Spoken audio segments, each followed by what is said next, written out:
Ça fait déjà quelques temps que je construis des workflows sur N8N. Et dans mes débuts, j'étais vraiment très frustré et très embrouillé avec les différents nœuds, les connexions et tout ça. C'est pour ça qu'aujourd'hui, je me suis dit, pourquoi ne pas créer une masterclass pour éviter à des personnes qui sont dans les débuts dans N8N, d'éviter les erreurs que moi j'ai eu à faire dans les débuts et de gagner en expérience. Donc du coup, ici, moi, je vais vous partager des astuces qui vont vous permettre d'avancer rapidement sur N8N. N8N est très compliqué au premier abord, surtout quand vous commencez pour la première fois. Vous allez tomber sur les triggers. Ensuite, dans les triggers, vous allez tomber sur les différents nœuds. Et si je prends un exemple sur un nœud IA OpenAI, vous allez tomber sur les différentes actions créer, delete, list, message, etc. Ensuite, probablement, vous allez tomber aussi sur les agents IA. Et là, vous allez vous embrouiller parce que vous ne savez pas à quoi servent ces différentes actions, connected, chat trigger node, define below. Vous n'allez pas savoir c'est quoi un système prompt, c'est quoi une itération, c'est quoi toutes ces options-ci. Et dans le système prompt, vous n'allez pas savoir comment prompter votre agent IA, à quoi il sert, tout ça. Du coup, c'est quoi un agent IA? Un agent IA est un employé qui a une mémoire parfaite, suit les instructions exactes, ne dort jamais, a des coûts inférieurs à un employé, etc. Comment fonctionnent les agents IA? Prenons l'exemple d'un humain qui est une entité et pour travailler, il a besoin de se connecter sur les différents outils comme Google Sheet, Google Slack, Google Drive, Google Doc, LinkedIn, etc. Donc, du coup, pour travailler, il est obligé de se connecter à tous ces outils pour exécuter ses tâches de la journée. Voilà ça que je représente avec cette flèche-ci. À chaque fois qu'il va vouloir travailler, il sera obligé de se connecter à tous ces différents outils. Ensuite vient, les agents IA vont remplacer l'humain parce que ils auront la possibilité de se connecter à tous ces outils que l'humain lui-même il utilisait, Google Sheet, sur Google Drive, sur Slack, etc. pour exécuter les tâches que l'humain à la place faisait. L'agent IA pourra le faire en automatique. Alors, vous allez vous poser la question maintenant, c'est quoi un workflow? Comment le workflow fonctionne? Comment il peut être connecté à un agent IA pour être utilisable et tout? Là, vous pouvez voir un petit schéma que j'ai fait et vous allez remarquer que j'ai un agent IA qui est connecté à plein de triggers. Donc, ce sont des déclencheurs en quelque sorte. Du coup, ces différents déclencheurs, c'est la façon dont l'agent IA va se déclencher. Donc, du coup, si on envoie un message, si on récupère des informations sur un site, dans un calendrier Google Agenda, s'il y a des informations qui se mettent à jour dans un tableau Google Sheet, l'agent IA peut se déclencher, travailler. Et en même temps, on peut aussi déclencher l'IA en exécutant des tâches dans un autre workflow. Voilà. Et sachez que vous avez la possibilité de récupérer et d'utiliser tous mes workflows que je crée dans ma communauté School qui est 100% gratuite. Et vous avez la possibilité d'utiliser tous mes templates que j'ai déjà eu à créer. Et dans cette même communauté, vous avez la possibilité d'échanger avec d'autres passionnés de N8N, de trouver des potentiels futurs collègues, partenaires de business, clients. Voilà. Du coup, c'est une communauté que j'ai créée pour tous les passionnés de N8N, workflow et des automatisations. Là-bas, vous allez trouver des personnes qui ont les mêmes passions que vous et vous allez pouvoir vous connecter. Du coup, le lien se trouve dans la description. N'hésitez pas à rejoindre la communauté. Ce que vous voyez là, c'est un exemple de variable JavaScript dans les agents IA. Quand un agent IA reçoit une information, cette information-là peut être séparée en schéma ou en JSON. Normalement, il reçoit l'information en JSON, mais vu que le JSON ici à la droite, c'est un peu comme une forme de code. Du coup, vous avez la possibilité de changer de vue et de visualiser ça en forme de schéma. Donc, c'est ça que vous voyez là, schéma et JSON. Tout ça, ce sont les mêmes données, mais d'une vue différente. Ça, c'est la vue JSON, la vue côté code, et ça, c'est la vue schéma, la vue un peu plus claire, un peu plus compréhensible à l'œil nu. Voilà. Du coup, ce que vous voyez là, ici, c'est ça qu'on appelle la clé. Et ce que vous voyez à droite qui est à la couleur violette, c'est ce qu'on appelle la valeur. Donc ici, la clé c'est le nom, la valeur c'est Joresnia. La clé ici c'est l'email et la valeur c'est l'adresse email. Et la clé ici c'est le résumé et la valeur c'est l'information du résumé. Là, c'est un peu plus précis pour vous montrer un peu comment ça s'affiche sur N8N. Là, vous pouvez voir que ici, dans la vue schéma, nous avons ici le nom qui est Joresnia. Et en bas, vous allez voir la variable JSON qui est $JSON.nom. Et ici, pareil, là, vous pouvez voir le schéma d'email et la variable JSON qui est JSON.email. Si, par exemple, vous voyez que le email ici est en E majuscule. Si je change ça et je mets E minuscule, vous allez voir que ça va afficher une valeur rouge qui signifie que la valeur ne correspond pas à l'entrée. Du coup, ce n'est pas pour un hasard que les informations sont bien écrites. C'est parce que cette variable JSON est un reflet de ce schéma.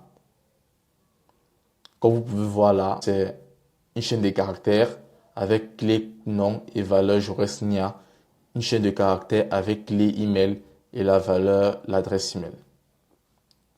Ne vous inquiétez pas car je vais vous montrer étape par étape sur N8N comment je suis arrivé à ce résultat-ci.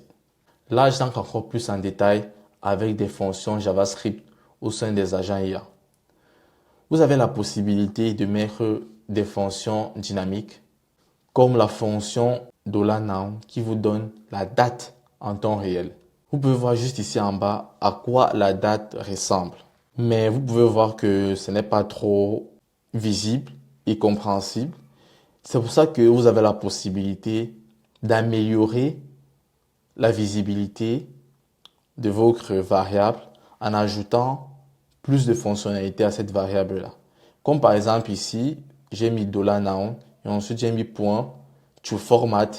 Donc c'est un code que j'ajoute pour changer le format de la date. Du coup là, avec cette fonction-ci, je peux afficher ma date comme ceci, 23 septembre 2025, au lieu d'afficher ça comme ceci, 2025 septembre 23, avec ces autres informations-ci. Et aussi, vous avez la possibilité d'utiliser des fonctions comme if, un peu comme dans Excel, mais ce sont des trucs que moi, personnellement, j'utilise pas parce que dans N8N, vous avez la possibilité d'ajouter des nœuds avec comme fonction if. Et vous avez la possibilité de jouer avec la fonctionnalité et avoir le même résultat au lieu de vous compliquer la vie à utiliser la fonction if, par exemple. Du coup, là, c'était juste un exemple pour vous montrer que vous pouvez bien l'utiliser, même comme ce n'est pas obligatoire. Parce que moi, personnellement, je ne l'utilise pas. Et j'arrive à utiliser d'autres fonctionnalités qui font le même travail et encore plus mieux et encore plus simple. Parce que le but, ce n'est pas de se compliquer quand on veut créer un workflow. Le but, c'est de faire le workflow le plus simple possible pour que ce soit compréhensible par une autre personne. Ok, là, vous pouvez voir que si c'est que j'applique la fonction $if, j'ai la possibilité d'ajouter des conditions, des logiques, soit la valeur est vraie, soit la valeur est fausse. Voilà, c'était juste une capture d'écran pour vous montrer que c'est bel et bien possible d'utiliser la fonction if et d'autres fonctions encore. Là, on va faire maintenant une petite démo et je vais vous montrer en live comment on va créer nos premiers agents IA et comment on va appliquer tout ce que je viens de vous expliquer au début de ma présentation de cette masterclass. Là, nous sommes sur N8N et on va créer notre agent IA ensemble et je vais vous expliquer la suite. Comme premier nœud, je vais ajouter When executed by another workflow. Du coup, ce nœud-ci, ça nous permet de récupérer des informations via un autre workflow qu'on a créé au préalable. Mais pour cet exemple, je ne vais pas compliquer les choses. Comme vous pouvez voir ici, output, c'est la sortie de l'information ou de la donnée qui va sortir. Et cette information-ci va directement aller dans l'agent IA en question. Du coup, l'information qui va sortir ici à output, c'est cette information-là que l'agent IA va absorber et il va traiter et il va remplir une tâche spécifique que nous l'avons ordonné de faire. Ici, je vais revenir sur When executed by another workflow. Je vais venir ici sur Accept all data. Je vais choisir ça. Et là, je vais venir cliquer sur le petit crayon et je vais remplir nos propres données que nous allons utiliser. Donc du coup, là, je vais effacer tout ceci et je vais créer nos propres données. Là, j'ouvre les guillemets, je mets nom. Je ferme les guillemets, je mets les deux points. Ensuite, j'ouvre les guillemets, je mets mon nom. Je reste Nia. Je ferme les guillemets. Ensuite, je mets une virgule. Je passe à la deuxième ligne. J'ouvre les guillemets, je mets l'email. Je ferme les guillemets, je mets les deux points. Je rouvre les guillemets, je mets l'adresse email. Je ferme les guillemets, je mets une petite virgule. Je passe à la ligne suivante. Je mets l'âge. Je ouvre les guillemets d'abord. Je mets l'âge, je ferme les guillemets. Ensuite, je mets la réponse. 26. OK. Là, concrètement, je viens d'écrire un JSON. Et dans mon JSON, j'ai 3 chaînes de caractères avec comme clé nom, comme valeur, je reste Nia, comme clé email, comme valeur, voici mon adresse email ici. Et comme clé âge, valeur 26. Si je sauvegarde, vous pouvez voir que l'information a été sauvegardée et vous pouvez voir que à gauche là, sont les clés et à droite sont les valeurs. Du coup, là c'est une chaîne de caractères, là c'est une chaîne de caractères, là c'est un nombre. OK. Ensuite, prochaine étape pour notre agent IA, on va venir ici ajouter notre chat modèle. C'est le cerveau que l'agent IA utilise pour exécuter les tâches. Parce que nous les humains, sans notre cerveau, nous ne pouvons rien faire. Nous sommes vidés d'émotions. Si on nous demande de faire quelque chose, nous ne pourrons pas faire parce que nous n'avons rien dans le crâne. Donc du coup, pour mettre quelque chose dans le crâne de l'agent IA, c'est ça qu'on appelle le chat modèle. Et ça peut être un chat modèle DeepSeek, un chat modèle Google Gemini, un chat modèle Claude. On appelle ça Anthropic. Ça peut être un chat modèle Mistral, qui est l'intelligence artificielle créée par les Français. Ça peut être n'importe quel. Mais pour notre exemple, on va utiliser le plus célèbre qui est OpenAI ChatGPT. Donc, du coup, j'ouvre OpenAI, je choisis le modèle que je veux. Bon là, je vais choisir le 4.1 mini, mais ici, je vais choisir ce compte ici, Masterclass. Voilà. Du coup, je ne peux pas utiliser les autres comptes ici parce que j'ai perdu les accès de ça. Donc, du coup, c'est pour ça que j'utilise celui-ci, parce qu'il est à jour. OK. Je peux choisir les différents modèles de ChatGPT. Je peux choisir 4.1 mini, je peux choisir 3.5, je peux choisir version 4, je peux choisir 4O, je peux choisir ChatGPT 5, ChatGPT 5 Nano. OK, super. Comme vous voyez là, comme je disais au départ, que ici, voilà les informations de sortie que notre nœud, when executed by another workflow, envoie comme information. Ça, c'est ce que j'ai mis de façon manuelle. J'ai mis ça il y a quelques secondes. Là, vous pouvez voir, il y a le nom, l'email et le nombre qui est l'âge. Ok, ensuite, j'ai fini de mettre le cerveau de notre agent IA. Là, je peux revenir et je continue les configurations. Ici, vous pouvez remarquer que là, il y a deux façons d'utiliser l'agent IA. Il y a Connected Chat Trigger Note et il y a Define Below. Bon, on va commencer avec le premier. Le rôle du premier, celui-ci, Connected Chat Trigger Note, il va aider notre agent IA à récupérer les informations via un chat. C'est pour ça que vous voyez ici, la valeur est erronée. Quand c'est rouge, ça signifie que c'est erroné parce que nous, on n'a pas de valeur qui provient d'un chat. Quand je parle d'un chat, c'est un message écrit. Donc, on va écrire un message et on va envoyer le message à l'agent IA et il va recevoir le message et exécuter la tâche. Et le message qu'on envoie, par exemple, c'est souvent des prompts ou bien des requêtes qu'on donne à notre agent IA. Par exemple, on peut lui donner comme requête, j'aimerais que tu envoies un email à mon pote Patrick pour lui dire que je serai en retard au rendez-vous de ce soir à 20h. Là, l'agent IA sait de quoi tu as besoin et il exécute la tâche. Vu que nous n'avons pas de chat modèle, ça ne peut pas fonctionner. Donc, le deuxième choix, c'est de choisir Define Below. Mais avant de choisir Define Below, je vais vous montrer comment ça fonctionne avec le chat en question. Si je viens ici, je supprime ce trigger-ci. Je mets ça de côté. Ensuite, j'ajoute un autre trigger qui est on chat message, comme j'ai décrit. Je prends le trigger-ci, je connecte à notre agent IA. Vous allez voir que directement, la valeur devient blanche. Quand la valeur est blanche, ça signifie que la valeur est correcte, mais il n'y a pas encore d'informations reçues. Si je veux tester, je viens par exemple ici, je mets salut. J'envoie juste ce message ici, salut. Vous allez voir que ça se déclenche et ça envoie un message salut à l'agent IA.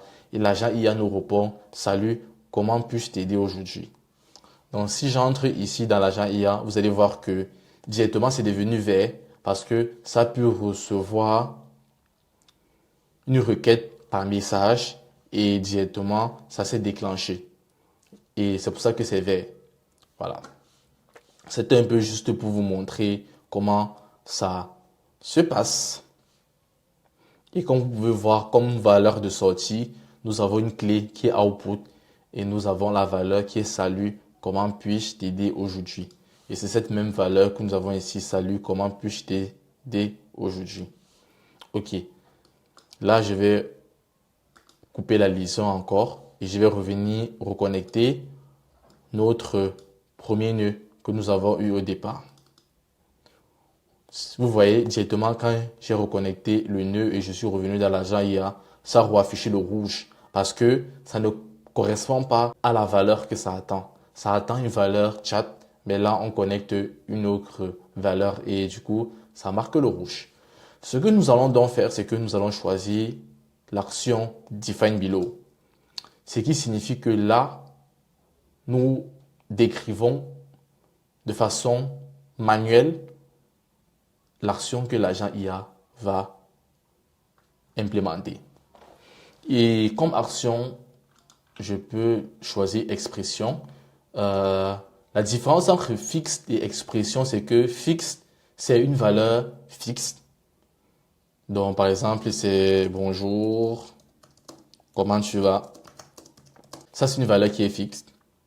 Et une expression, c'est une valeur qui est fixe, mais en même temps qui contient des variables JSON. Je m'explique. Si j'agrandis cette expression et j'écris voici les infos du client. Deux points. Je pars à la ligne. Je mets le nom. Deux points. Je pars à la ligne. Email. Deux points. Je pars à la ligne. Âge. Deux points. Je pars à la ligne. OK. Les valeurs variables JSON, c'est ceci que je vais glisser, déposer. Je vais venir coller ça ici sur nom. Je vais venir glisser, déposer l'email. Je vais coller ça ici sur l'email. Je vais venir glisser, coller là. Je vais coller ça ici sur H. Là, ce que nous sommes en train de faire, c'est que nous avons mis des variables JSON du nom, de l'email et de l'âge. Vous pouvez voir le résultat ici. Voici les informations du client, le nom, Joris Nia, l'email et l'âge. OK. Les variables JSON, ce sont des variables. Donc, du coup, quand on dit variable, ça signifie que ça peut changer. Donc, du coup, c'est pour ça qu'on met ça de façon dynamique, de telle sorte que les informations qui entrent, ça peut changer. Ça peut devenir, par exemple, Paul Dupont. Et ça peut être pauldupont@gmail.com et ça peut être comme âge 30 ans.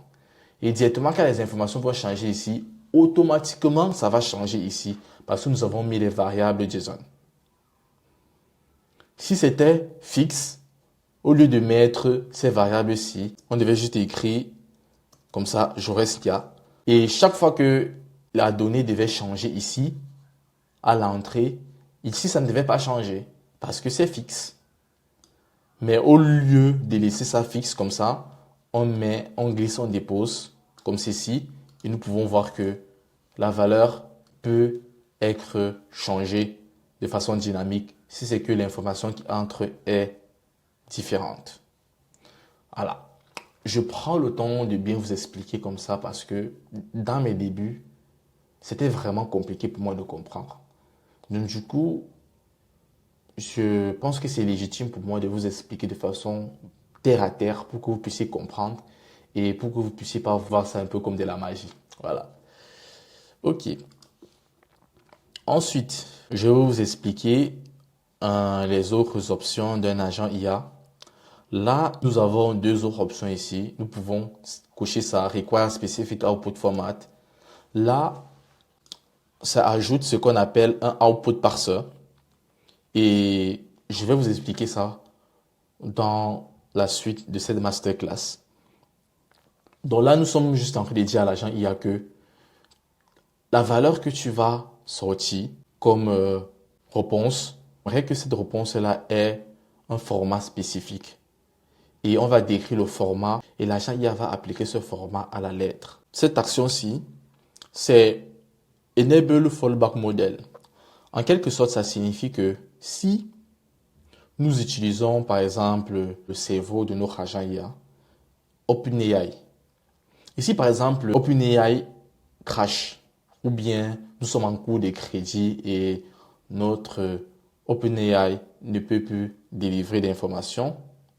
Là, nous allons cocher celui-ci et ça va nous permettre d'appeler un autre chat modèle, donc une autre cervelle qui va prendre le relais au cas où le premier chat modèle, qui est notre premier cerveau, va arrêter de fonctionner. Donc, c'est un peu comme si dans votre agent, il y aura deux cerveaux, un à gauche, un à droite.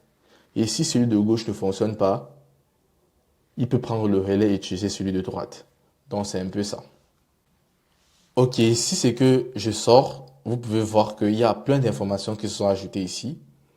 Là, je peux ajouter, comme j'ai dit, un autre cerveau qui va prendre le relais à la place si OpenAI ne fonctionne pas. Par exemple, je peux choisir un OpenRouter et dans OpenRouter, je peux choisir n'importe quel que je veux. Je peux choisir n'importe quel. Je peux choisir DeepSeek par exemple. Voilà, et l'utiliser. Pour ceux qui ne savent pas, OpenRouter, c'est un LLM qui contient plusieurs LLM à l'intérieur.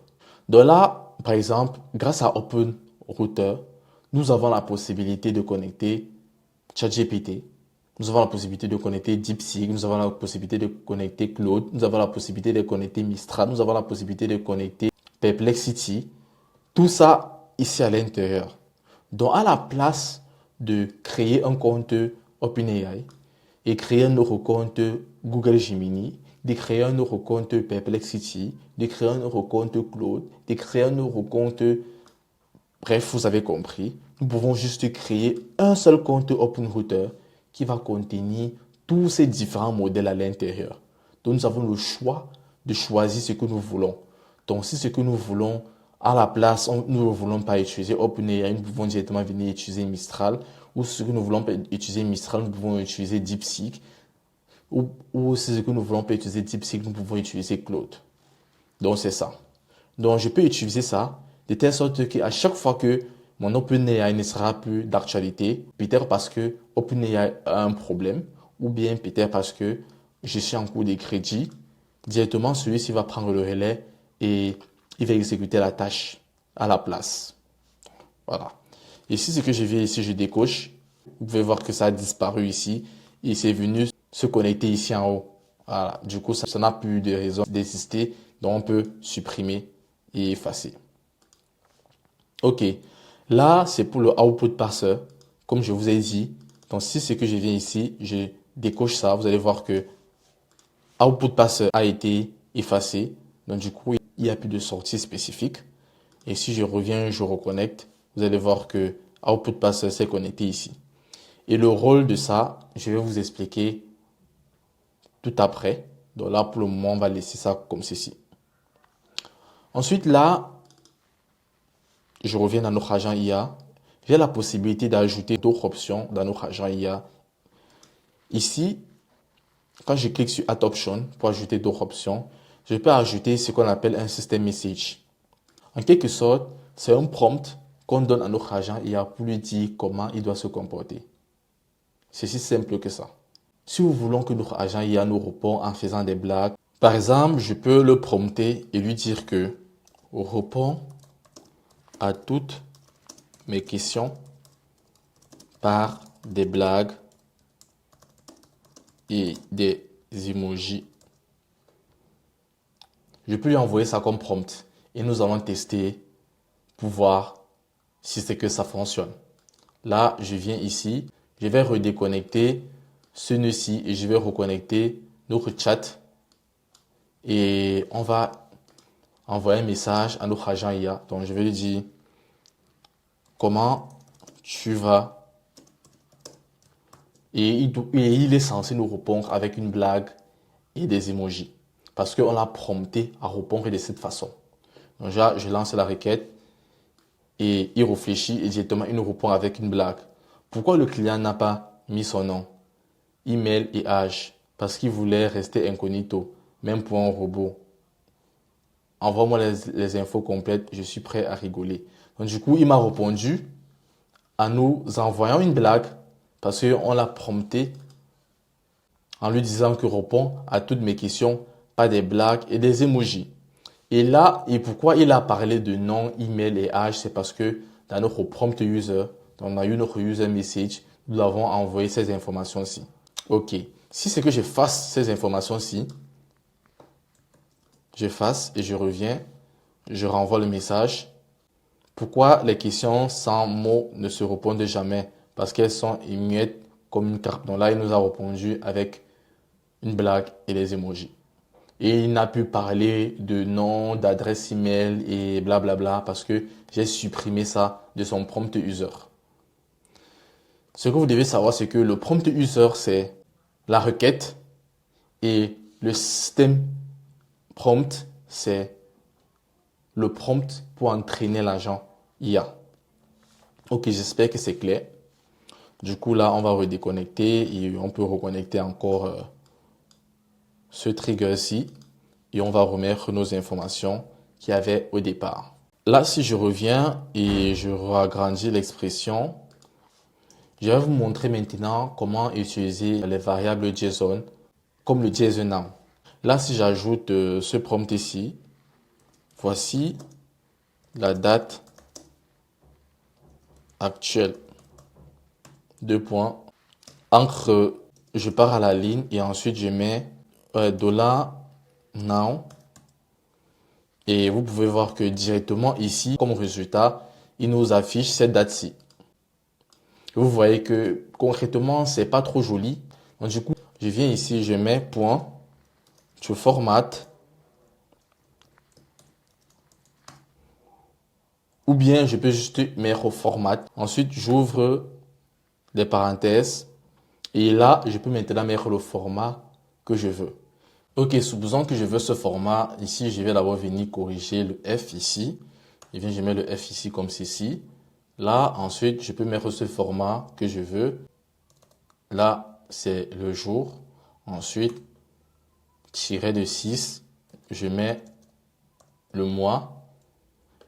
Regardez ici de ce côté, vous allez voir que la réponse change de forme. Et tiré de 6, je peux mettre l'année.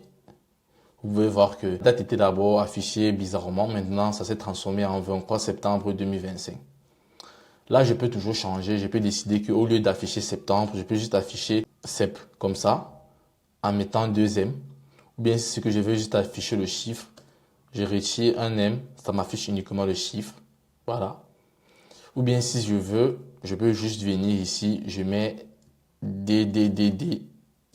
Ça m'affiche mardi 23 septembre 2025. Voilà. Donc du coup, en fonction de la valeur que je mets, la date peut changer de forme. Et je peux l'afficher comme je veux. Alors, c'était juste un exemple pour vous montrer comment utiliser les variables JSON. Ok, on continue.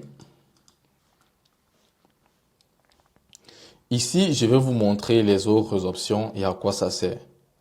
Ici, Return Immediate Step, ça signifie whether or not the output should include intermediate steps the agent took. De là, en gros, si c'est que nous activons ça, donc à chaque fois que on lance une requête, nous voulons que l'agent IA nous renvoie toutes les étapes qu'il a passées, toutes les étapes qu'il a exécutées pour répondre à cette requête de notre part, nous activons cette fonctionnalité. Ensuite, il y a Max Iteration. Ici, c'est le nombre de fois que l'agent IA va exécuter une tâche. Si nous voulons que notre agent IA il exécute la tâche uniquement 10 fois, nous mettons ici que à chaque 10 exécutions, tu t'arrêtes. Même si c'est que tu reçois encore les informations après, tu ne dois plus exécuter ces informations-là. Ensuite, nous avons Automatically Pass Through Binary Images. Là, nous ajoutons une option pour dire à notre agent IA qu'il a la capacité de récupérer des données en format binaire. Sur N8N, les formats binaires, ce sont les formats comme les images, les documents. Ce sont ces types de données qui sont souvent en format binaire. Donc, du coup, là, nous autorisons notre agent IA à traiter ce type de données. Vous pouvez bien voir là, c'est écrit whether or not binary image should be automatically passed through to the agent as image type message. Donc du coup là, à chaque fois qu'il y aura une valeur binaire qui va passer, là nous pouvons préciser à notre agent IA de traiter ça sous forme de message ou pas. Ok, on continue. Là, il y a le batch processing. Le batch processing, c'est s'expliquant à notre agent IA comment traiter les données qu'il va recevoir en lot. Donc, si c'est que nous voulons que notre agent IA traite les informations en lot de 2, ou bien de 1, ou bien de 5, donc chaque fois qu'il y a des informations à venir, il va récupérer ça en lot et il va traiter ça. Donc, c'est un peu ça, le batch processing. Donc là, on dit à notre agent IA que traite toutes ces informations sous forme de lot. Ok, ensuite, comme dernière option, il y a Enable Streaming. Du coup, cette option-ci, c'est pour dire à notre agent IA, à chaque fois que tu vas nous renvoyer une réponse, nous aimerons que, de façon dynamique et en temps réel, tu saisis chaque lettre de ta réponse. Donc, au lieu de nous renvoyer une réponse directe, il va écrire bonjour. Vous allez voir comment l'agent IA va envoyer les informations. Il va écrire les informations une à une et nous envoyer. Donc, c'est un peu à ça que sert Enable Streaming. Ok, je pense que nous avons fait le tour de l'agent IA. Il manque maintenant les settings dans les paramètres. Et ici, quand nous cochons ça, c'est que nous voulons dire à notre agent IA qu'à chaque fois que tu seras activé, tu dois toujours nous fournir une réponse. Même si c'est que tu n'as aucune donnée à traiter, fournis-nous toujours une réponse. On s'en fout, on veut une réponse. Donc là, c'est à quoi sert cette action. Ici, execute once, c'est pour dire à l'agent IA que à chaque fois que tu vas traiter des données, nous voulons que tu traites ces données uniquement une seule fois. On s'en fout si c'est qu'il y a 26 données qui entrent. Tu vas juste traiter la donnée une seule fois et tu vas arrêter de fonctionner. Donc du coup, c'est pour ça qu'on choisit cette fonctionnalité-là. Retry on fail. Là, nous sommes en train de préciser à notre agent IA que si c'est que tu traites des données qui entrent et que tu échoues dans le traitement, nous voulons que tu réessaies encore une deuxième fois. Si c'est que tu échoues, nous voulons encore que tu réessaies une troisième fois. Si tu échoues encore une troisième fois, là tu arrêtes de traiter la donnée. Donc c'est une façon de demander à notre agent IA de répéter l'action, même si c'est qu'il échoue, il continue à répéter l'action. Et là nous pouvons choisir le nombre de fois qu'il peut répéter l'action. Donc là c'est 3, ça peut être 4, ça peut être 5. Et là c'est le temps d'exécution. Donc là on veut qu'il exécute chaque action à 1000 millisecondes. Ok. Là, cette action-ci, on error, c'est au cas où il y a une erreur, notre agent IA va automatiquement s'arrêter. Si c'est que nous choisissons cette action-ci, stop workflow. Donc à chaque exécution, s'il y a une erreur, notre agent IA s'arrête automatiquement. Ensuite, sur continue, à chaque exécution, même si c'est qu'il y a une erreur, notre agent IA va continuer à fonctionner. Et cette dernière action, c'est que à chaque fois qu'il y a une erreur, notre agent IA va continuer à fonctionner et en même temps, il va nous sortir une réponse d'erreur. J'espère que c'est clair. Et là, ici, nous pouvons mettre des notes.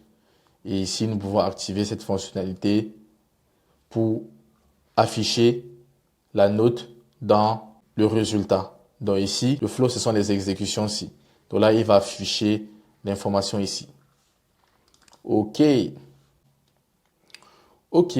Ensuite, il y a les notes ici. Bon, cette fonctionnalité va nous permettre d'afficher des notes de façon visuelle sur notre workflow. Là, je vais faire un exemple pour que vous puissiez voir. Donc, du coup, là, si je mets ici agent IA de questions-réponses. OK, j'affiche display note in flow. Ensuite, vous pouvez voir que là, directement, il y a un message qui s'affiche ici. Agent IA de questions-réponses. Je pense que vous avez vu. Si je viens ici, je désactive. On revient. Il n'y a plus d'informations là. Donc, en fait, c'est un peu comme le sous-titre de votre agent IA. Donc, sous le nom de votre agent IA, c'est par exemple agent IA Jaurès. Et le sous-titre, ça sera au niveau de notes. Ok, je pense que là, nous avons fait le tour des agents IA. Du coup, je vais décocher toutes ces informations-ci. Je vais décocher ça. Il y a encore quoi à décocher. Ok.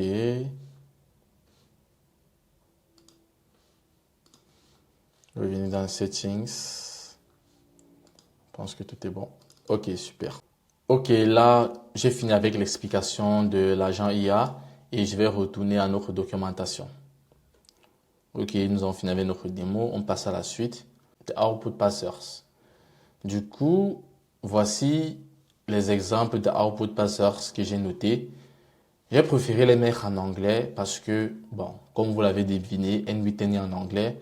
Donc, j'ai préféré les mettre en anglais pour que vous puissiez comprendre et ne pas vous perdre. Du coup, voici les différents output passers. Il y a le auto-fixing qui, son rôle est de ajuster automatiquement la sortie à utiliser lorsque vous avez besoin de flexibilité mais que vous souhaitez un formatage fiable. Il y a le item list. C'est pas le résultat en éléments individuels. Je pense que là, j'ai répété les informations. Du coup, je pense qu'il n'y a pas ces deux informations, je suis désolé. Donc là, son rôle, c'est, ça sépare le résultat en événements individuels. Son rôle, c'est d'être utilisé lorsque vous attendez une liste et que vous souhaitez que chaque élément soit traité séparément. OK. Ensuite, il y a le Structured Output Parsers.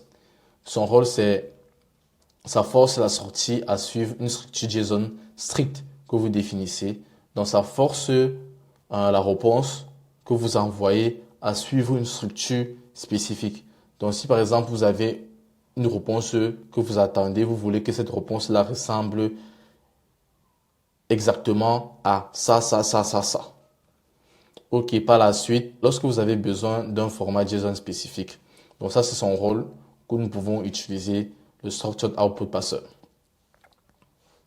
Là, on va retourner sur N8N pour que je puisse vous montrer un exemple et comment l'utiliser. Là, si je reviens sur notre agent IA et je sélectionne Require Specific Output Format, vous allez voir que là, automatiquement, ça sortit le Output Parser. Là, si je clique ici, j'ai trois Output Parser que je peux utiliser. Le Auto-Fixing, comme vous pouvez voir là, c'est dans notre documentation. Le Auto-Fixing, le Item List, qui est ici, et le Structure Output, qui est ici. Donc là, c'était des exemples d'utilisation, comme j'ai dit ici, ajustement automatique de la sortie pour le Auto-Fixing. Donc là, si on utilise ça, ça va mettre une sortie en automatique. Et là, si j'utilise le item list, ça va séparer le résultat en éléments individuels. Donc du coup, quand les résultats vont arriver, ça va séparer ça de façon individuelle. C'est là, c'est pour ça que c'est à ce moment que je peux utiliser cette action-ci. Et pour le Structure Output Parser, ça va forcer la réponse à ressembler à un format que j'ai décrit de façon spécifique à mon agent IA.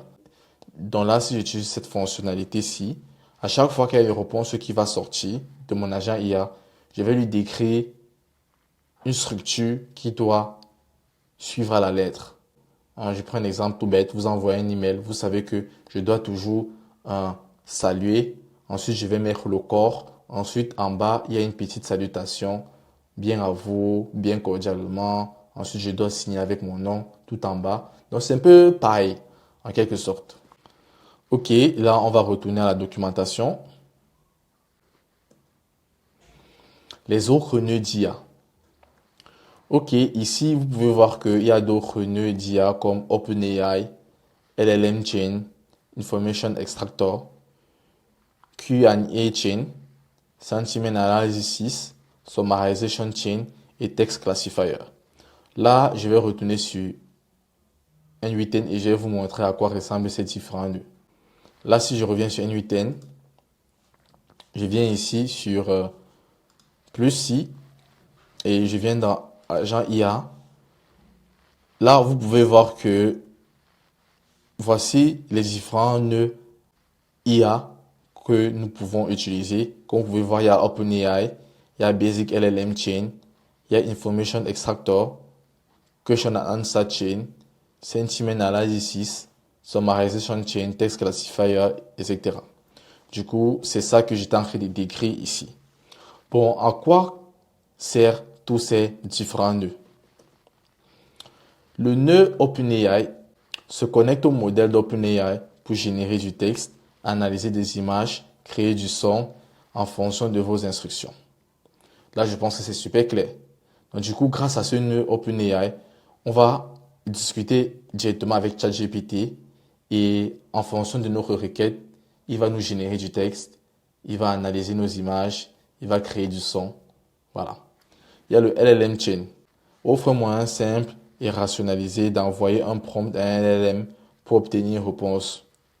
Donc du coup, le LLM Chain va nous permettre de construire notre prompt de façon plus simple et de l'envoyer au LLM pour avoir une réponse. OpenAI, par exemple, c'est un LLM. Donc du coup, LLM Chain va nous permettre de récupérer les informations de notre prompt et d'obtenir une réponse. Ensuite, il y a le Information Extractor, extrait des éléments d'information spécifiques d'un bloc. Donc, du coup, son rôle, c'est de extraire les informations qu'on envoie. OK, il y a le Question and Answer Chain. L'IA répond aux questions en s'appuyant sur une base de connaissances plutôt que sur des connaissances générales de l'Internet. Du coup, là, j'avais montré cet exemple-ci dans la première masterclass que j'avais fait où on a créé un agent IA RAC et du coup, on avait utilisé un Question and Answer Chain. Donc, du coup, le rôle, c'est de récupérer les réponses dans sa base de données qu'on a entraînée, donc du coup dans le RAC, et de fournir les réponses à l'utilisateur. Donc c'est bien pour des gens qui font des chatbots pour les sites et tout. Donc du coup grâce à ça, vous avez la possibilité de répondre à vos clients de façon spécifique car vous avez entraîné votre agent IA avec des documentations. Il y a le sentiment analysis. Son rôle, c'est analyser les émotions ou le ton d'un texte en le classant comme positif, négatif ou neutre. Donc, chaque fois que nous allons envoyer une requête, il saura analyser que ça, c'est un texte qui est positif, un texte qui est négatif ou c'est un texte qui est neutre. Là, si nous parlons par exemple de méchanceté dans notre texte, il va considérer que ce texte est négatif. Et si nous parlons des trucs, si nous donnons des compliments ou bien des encouragements, il va savoir que ce texte est positif. Ensuite, il y a le summarization chain. En gros, condense de longs textes en des résumés plus courts qui en reprennent les points essentiels. Comme vous avez compris, ça fait un résumé des données qu'il reçoit. Donc, s'il reçoit un max de données, il va récupérer toutes ces données-là et il va faire un court résumé. Il y a le text classifier. En gros, son rôle, c'est de catégoriser des textes en différentes catégories prédéfinies selon leur contenu. Donc, du coup, j'ai déjà fait une vidéo par rapport à ça où j'utilise cet agent IA. Son rôle, c'est de faire quoi? À chaque fois qu'il reçoit une réponse, il peut dire que cette réponse-ci, ça part de ce côté, cette réponse-ci, ça part de ce côté, cette réponse-ci, ça part de ce côté, cette réponse, ça part de ce côté. J'avais pris l'exemple pour un agent IA qui gère ma boîte de réception. Dans chaque réception d'un nouveau mail, il est capable de dire que ce mail-ci, c'est un mail qui doit être adressé au support client. Ce mail-ci, c'est un mail top priorité. Ce mail-ci, c'est un mail qui doit être adressé à la comptabilité. Ce mail-ci, c'est un mail qui doit être traité en toute urgence, etc. Du coup, je vais revenir sur N8N pour vous montrer encore d'autres exemples d'utilisation d'agents IA. Là, si je reviens sur N8N et du coup, là, par exemple, je peux décider d'ajouter une mémoire ici qui s'appelle Simple Memory. Du coup, cette mémoire, c'est une mémoire de natif N8N. Du coup, cette mémoire va nous permettre de retenir les derniers échanges qu'on aura avec l'agent IA. Par exemple, si j'ouvre ça ici, vous pouvez voir qu'il y a le context window length. En gros, ça signifie qu'à chaque fois que nous allons discuter avec l'agent IA, il aura la possibilité de retenir les 5 derniers échanges que nous avons eus avec lui. Donc, c'est pour ça qu'ici, vous pouvez voir que c'est 5. Donc, au cas où je n'utilisais pas cette mémoire-ci, vous allez voir que l'agent IA va oublier concrètement ce que je lui demande de faire. Bon, là, pour le moment, on va d'abord laisser ça ici. Et ensuite, on va ajouter des outils comme par exemple la calculatrice. Et on va essayer d'utiliser la calculatrice dans cet exemple-ci. Et allons-y. Là, si je reviens dans notre agent IA, je lui demande c'est quoi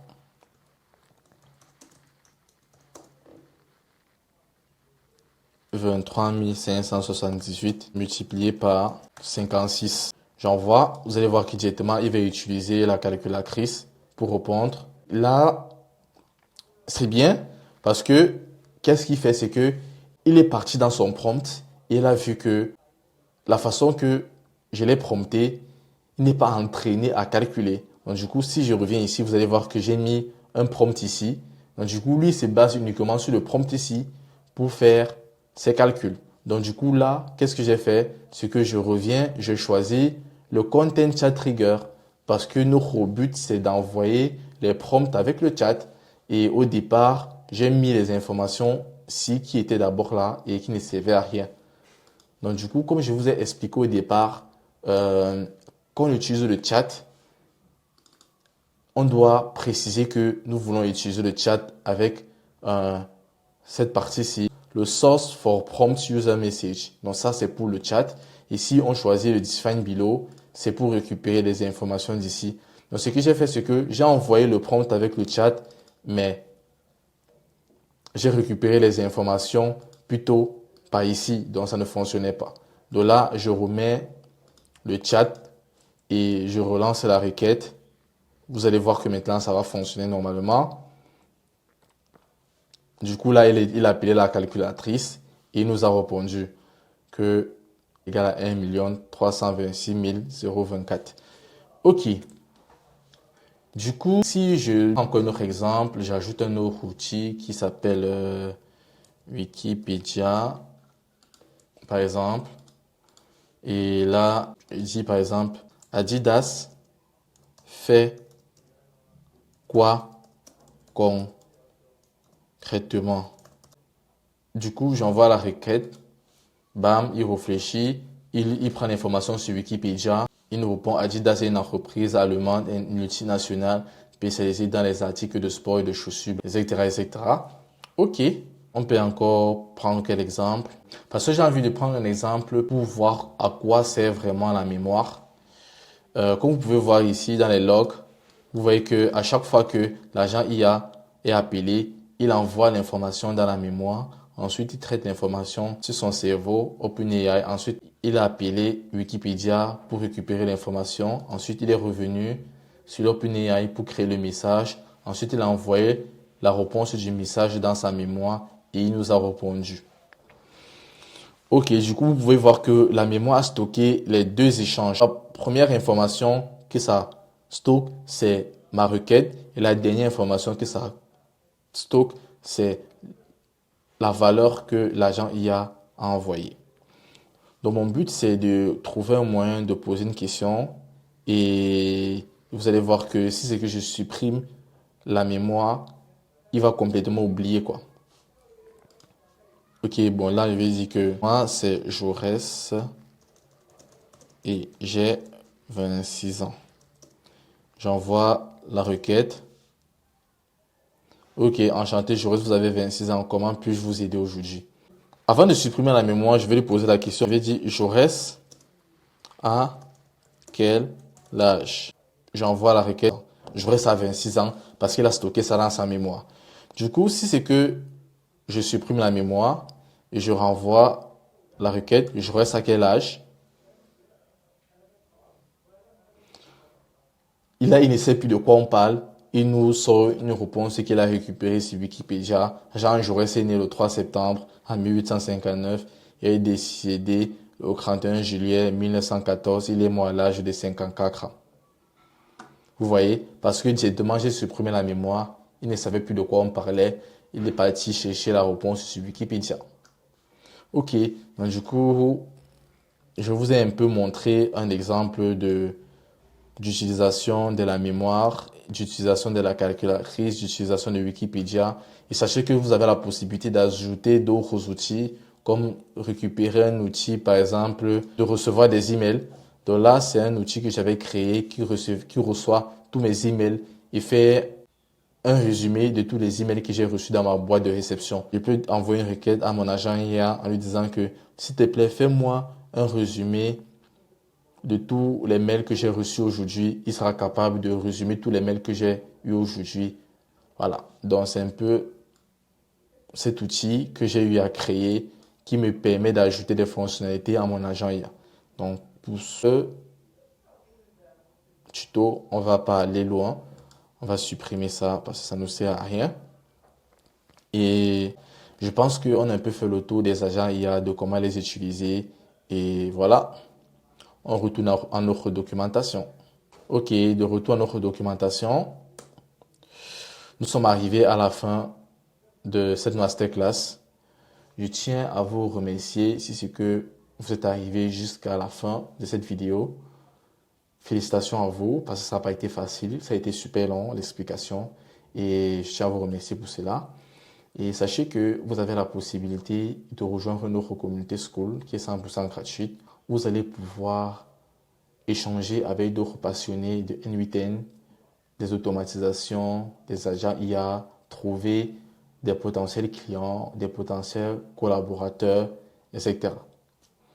Ok, dans cette masterclass, comme résumé, nous avons parlé de c'est quoi un agent IA, comment fonctionne un agent IA, la mise en place d'un workflow pour un agent IA, les variables JavaScript dans les agents IA, ce qui était en couleur verte là, les fonctions JavaScript au sein des agents IA, par exemple le $now, bien le $if, avec le $now, avec les différents formats pour la date et tout. Output Passers, où je vous explique comment votre réponse envoyée par l'agent IA peut être formatée de différentes et maintes façons. À la fin, nous avons vu des nœuds d'IA, tous les différents types de nœuds IA que nous pouvons appeler et utiliser dans N8N. Si cette masterclass vous a plu et vous avez appris beaucoup, je vous invite à laisser un like et activer la cloche de notification car chaque jour je poste des tutos sur N8N régulièrement dans cette chaîne. Et si vous avez des recommandations, n'hésitez pas à les mettre en commentaire pour que je puisse m'améliorer dans la production de mes vidéos. Je vous remercie. Ciao.